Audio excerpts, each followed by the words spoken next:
प्रदेश में समाजवादी पार्टी बड़े भाई की तरह रहेगी।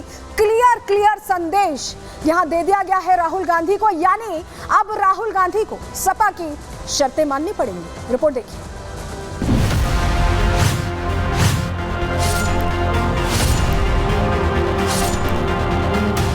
उत्तर प्रदेश की 9 विधानसभा सीटों पर विधानसभा के उपचुनाव होने वाले हैं। यूपी में बीजेपी से टकराने के लिए इंडी गठबंधन तैयारी कर रहा है। यूपी में सपा और कांग्रेस के बीच बराबर की सीट शेयरिंग की उम्मीद थी, लेकिन हाल ही में हरियाणा में कांग्रेस के प्रदर्शन ने उसकी बार्गेनिंग पावर को कम कर दिया है। देर रात अखिलेश ने अपने इस ट्वीट के जरिए कांग्रेस को बता दिया कि उत्तर प्रदेश में सपा बड़े भाई की भूमिका में है। चुनाव लड़ना है तो रणनीति हमारी होगी, शर्त हमारी होगी। इतना ही नहीं, चुनाव चिन्ह भी हमारा ही होगा। अखिलेश ने ये दांव यूं ही नहीं चला है। सूत्रों की माने तो अखिलेश को मध्य प्रदेश का विधानसभा चुनाव याद है, हरियाणा में दीपेंद्र हुड्डा का बयान याद है। गठबंधन में रहते हुए 2 राज्यों में कांग्रेस के नेताओं ने सपा के जनाधार पर सवाल खड़ा करते हुए अखिलेश का जो सियासी अपमान किया था, उसका बदला अखिलेश उत्तर प्रदेश में बराबर कर रहे हैं।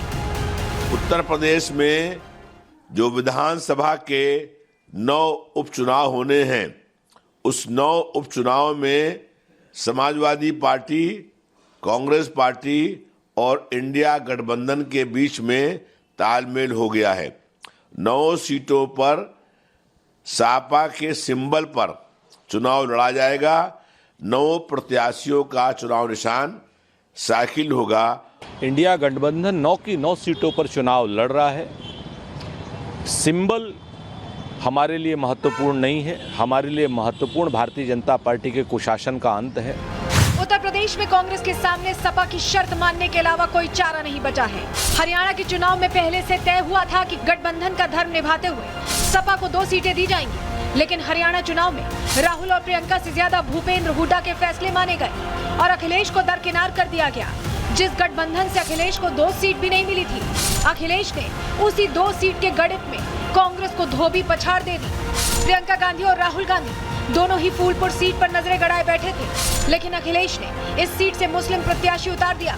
गठबंधन का धर्म निभाते हुए अगर प्रत्याशी का नाम वापस लेते तो एमवाई फैक्टर को नुकसान पहुंचता और अखिलेश अपने इस वोट बैंक से समझौता करने को बिल्कुल भी राजी नहीं है। यही वजह है कि अखिलेश ने फूलपुर के बदले कांग्रेस को गाजियाबाद सीट ऑफर कर दी। गाजियाबाद बीजेपी का गढ़ माना जाता है और यहां से किसी दूसरी पार्टी का जीतना नामुमकिन सा है। ऐसे में अखिलेश ने पूरी बाजी ही पलट कर रख दी है। अखिलेश के इस दांव पर बीजेपी चुटकी ले रही है, साथ ही इंडी गठबंधन के इस फैसले को कांग्रेस का सरेंडर बता रही है। कांग्रेस पार्टी अब उत्तर प्रदेश में अपने अस्तित्व को मिटाने के लिए भी तैयार हो चुकी है। समाजवादी पार्टी के मुखिया अखिलेश यादव जी ने ऐलान कर लिया है, 5 सीटें मांगी थी कांग्रेस ने, उनको एक प्रकार से उनकी हैसियत दिखा दी और अब उन्होंने ऐलान किया है कि 9 की 9 सीटों पर समाजवादी पार्टी के सिंबल पर चुनाव लड़ा जाएगा। मतलब कांग्रेस के हाथ कुछ नहीं आने वाला। कांग्रेस पार्टी ने सरेंडर मान लिया, स्वीकार लिया। कांग्रेस मुक्त का नारा भारतीय जनता पार्टी ने दिया था, लेकिन उसको उत्तर प्रदेश में साकार कराने का काम अखिलेश यादव जी कर रहे हैं। आखिरकार अखिलेश यादव जी ने घोषित कर दिया कि समाजवादी पार्टी के साइकिल चुनाव निशान पर ही उपचुनाव लड़े जाएंगे। अब कांग्रेस के हाथ खाली हो गए और यह हाथ का पंजा अब हाथ पलटा रहेगा। कांग्रेस पार्टी की इस दुर्दशा के कारण केवल कांग्रेस ही है। अखिलेश के दांव से कांग्रेस बेदम हो गई है। बताया जा रहा है कि बीजेपी के सामने एक बार और हारने से बेहतर कांग्रेस ने उपचुनाव न लड़ने का फैसला कर लिया है। ऐसे में देखना यह होगा कि बची हुई 2 सीटों पर किन प्रत्याशियों को उतारा जाता है। Bureau report, Republic Bharat.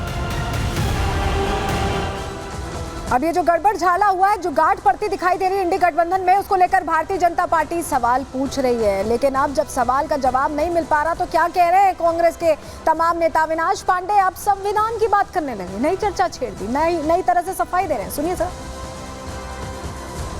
वर्तमान राजनीतिक तनाव जिस प्रकार से सामाजिक तनाव उत्तर प्रदेश में और पूरे देश में बढ़ रहा है और जिस उद्देश्य को लेकर इंडिया गठबंधन की निर्मित हुई, इंडिया गठबंधन बनाया गया और बहुत ही सफलतापूर्वक एकता का एक उदाहरण देते हुए उत्तर प्रदेश में और पूरे देश में लोकसभा चुनाव जो हमने लड़ा, उसी आधार पर आज प्रश्न अपने संगठन को या अपने पार्टी को बढ़ाने का नहीं है, बल्कि आज समय है हम सबको मिलकर इस संविधान को बचाने का, आपसी भाईचारे को, सौहार्दता को मजबूत करने का, और इन उद्देश्यों को लक्ष्य में रखते हुए उत्तर प्रदेश कांग्रेस कमेटी के सम्माननीय अध्यक्ष और वहां के सभी वरिष्ठ नेताओं के सुझाव अनुसार आदरणीय कांग्रेस अध्यक्ष से सहमति लेकर हमने निर्णय लिया है कि उत्तर प्रदेश में कांग्रेस पार्टी अपने उम्मीदवार नहीं उतारेगी एवं इंडिया गठबंधन के सभी उम्मीदवारों को एकजुटता के साथ, मजबूती के साथ उनकी विजय के लिए प्रयासरत रहेंगे।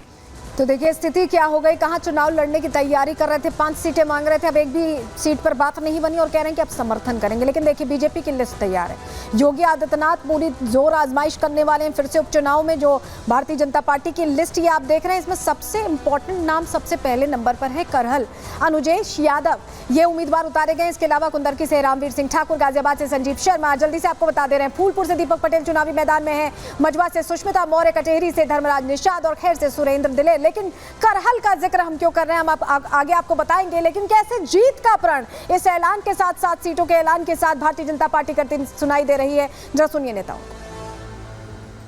भारतीय जनता पार्टी अपनी नीतियों को लेकर जन जन का भरोसा जीत चुकी है। कांग्रेस और समाजवादी पार्टी ने लोकसभा चुनाव में जो फटाफट का नेगेटिव नैरेटिव सेट किया था, उससे ये दोनों एक्सपोज हो चुके हैं। जनता ने कई बार इनके कार्यालयों का घेराव किया है और समझ चुकी है ये गलत बयानी करके, गुमराह करके वोट हासिल करके गए हैं।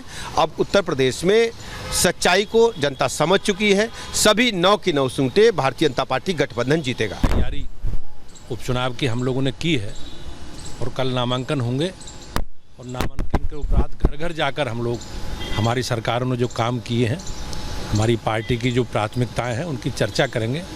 और मुझे विश्वास है कि सभी चुनावों में भारतीय जनता पार्टी को इसने लोगों का मिलेगा कि निश्चित रूप से करहल में परिवर्तन आपको देखने मिलेगा। आपस में बातचीत कर रहे हैं हम लोग और आज सायंकाल तक आप सब लोगों को ये शुभ सूचना मिलेगी।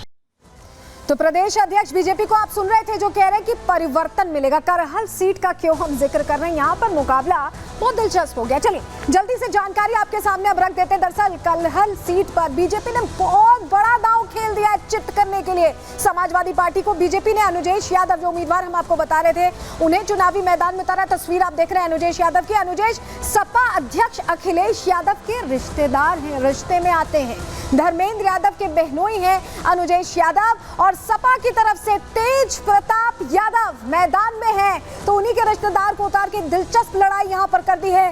करहल में यादव वोटर्स निर्णायक भूमिका में होते हैं और बीजेपी ने यहां सोच समझ के अनुजेश यादव को उतारा है। सपा के बड़े वोट बैंक में सेंध लगाने की यहां पूरी रणनीति भारतीय जनता पार्टी की तरफ से तैयार दिखाई दे रही है। तो जहां बीजेपी रणनीति के साथ आगे बढ़ रही है, वहीं समाजवादी पार्टी ने एक छत्र एक तरह से अपना दांव खेल दिया है इंडी गठबंधन पर, और कांग्रेस के हाथ खाली नजर आ रहे हैं।